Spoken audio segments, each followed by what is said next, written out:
Welcome back to another DAGGER devlog. For today's devlog, I want to take a little bit of a different approach.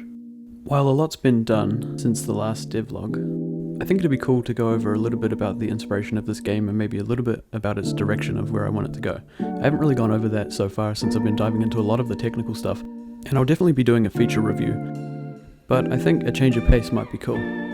So without further ado, what is DAGGER? I've drawn a lot of inspiration for this game from games like Zelda Breath of the Wild, Dark Souls, and Black Desert Online. A very mixed bunch of games. One is an open world RPG, another is a Souls game rich in lore and amazing boss fights, another is an MMO with fighter style action combat.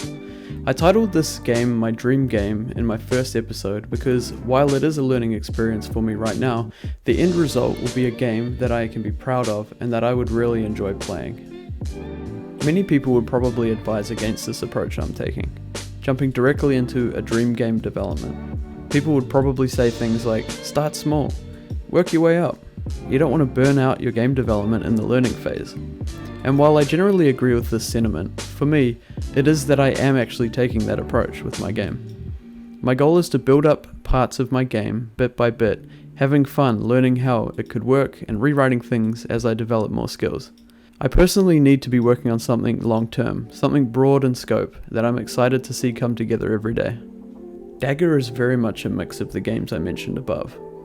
It will be an open world RPG, rich in lore with amazing boss fights, with fighter style action combat.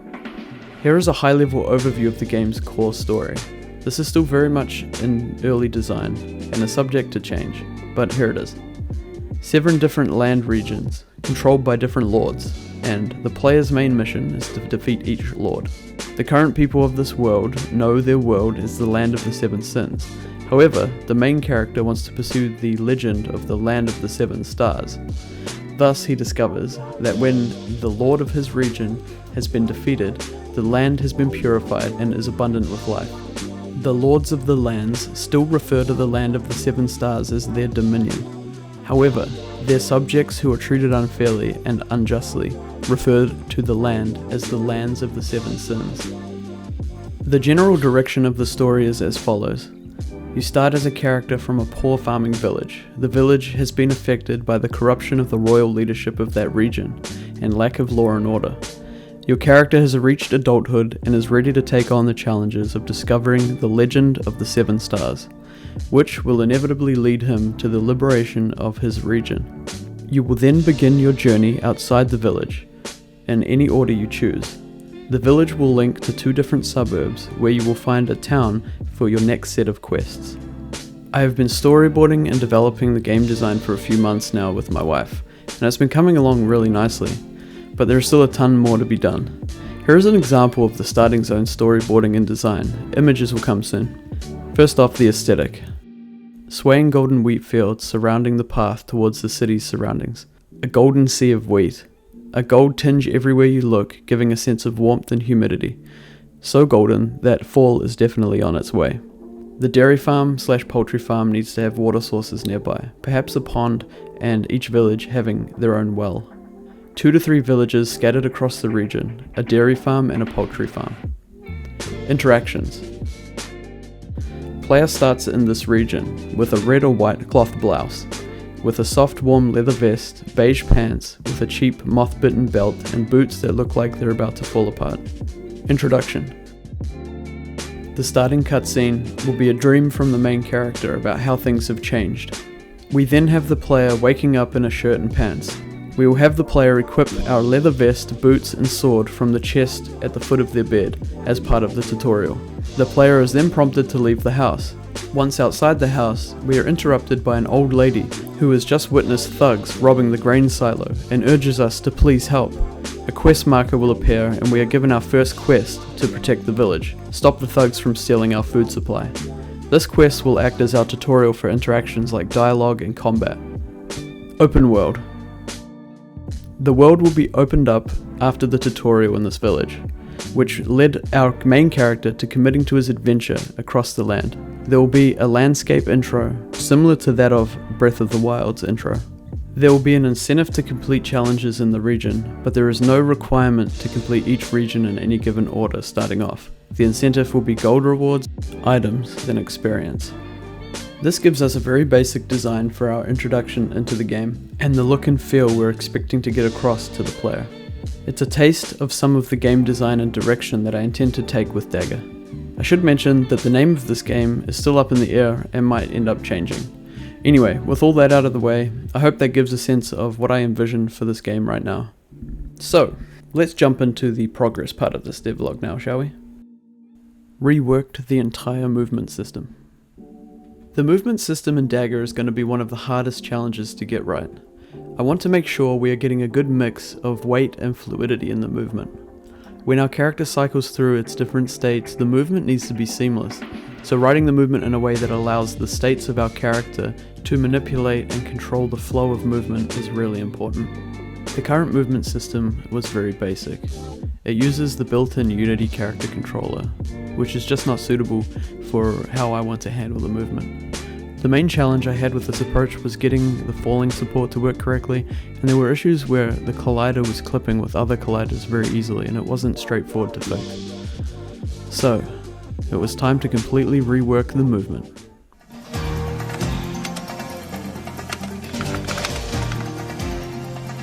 Uh-oh. Uh-oh. What is it? Movement. Okay, let's test. Alright, working as intended. With some tweaking and bug fixes, we now have a new functional movement system. This movement system works much like how I had it before, only it gives us a lot more control over how the character moves. Gravity is working correctly, we have push motion using a rigid body, so we're able to add force and remove force where necessary. This means the player can interact with its environment much easier. We also now have flying support, soon we'll have swimming support, and maybe we'll even do climbing support at some point, which would be great. Next we worked on ability loaders. Abilities in Dagger will mainly come from our weapons or equipment. Having the ability to override and load abilities using loaders would prove to be very useful.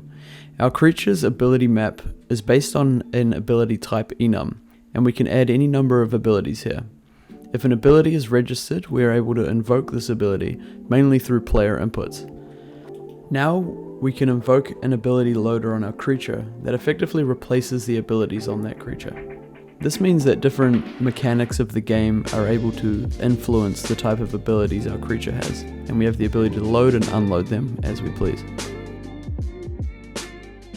This brings us to dynamic hitbox creation. Abilities often require some form of hitbox.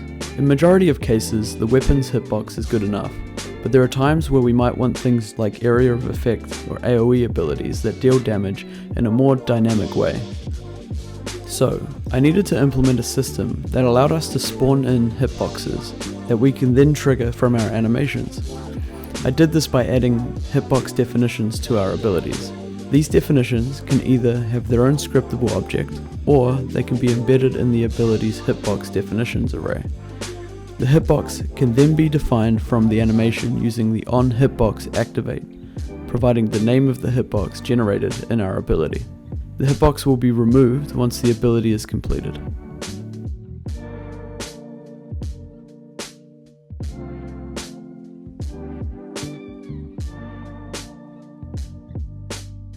Abilities can become quite complex, so having the ability to add behaviors onto our ability is really important. So not every ability is going to be a one-click execute type of ability, like the basic attack for example.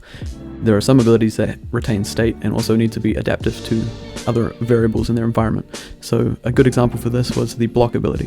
When we hold right-click down, you'll see that the character goes into a block state. This ability is constantly running and it has not ended yet. We do this by having ability behaviors invoked so that we don't have to end the ability straight away, and the animation will continuously run. When we release right click, the behavior knows to adaptively end this ability. So there you go. So there are 3 states to this ability. There's the starting, the holding, and then the ending. So we do this using ability states. So if we go to the code here, you'll see how I'm adding it. We have our greatsword behaviors scriptable object, and inside of it by default we just have the add behavior greatsword block behavior. So we can add all kinds of different behaviors that will be invoked when a specific ability type is activated. When we check the greatsword block behavior, you'll see all it's doing is enabling, disabling, and then it has its states here. So when we enable, we hold animation, and then here we've got it ending when the state changes to ending. So it's responding to a state shift in the creature brain. Adding max hits to abilities. Some ability hitboxes linger with effects and ability hitboxes. This means that damage calculation can run multiple times in its lifetime. To mitigate this, right now I have added the max hits property to abilities. If a hitbox component registers hits past this value, they will simply be ignored. This avoids continuous calculation of damage. Sequencing ability animations. Oftentimes we want our ability animations to sequence rather than to remain the same every execution. For example, our basic attack can sequence 3 different animations that blend together. The damage, etc. is all the same.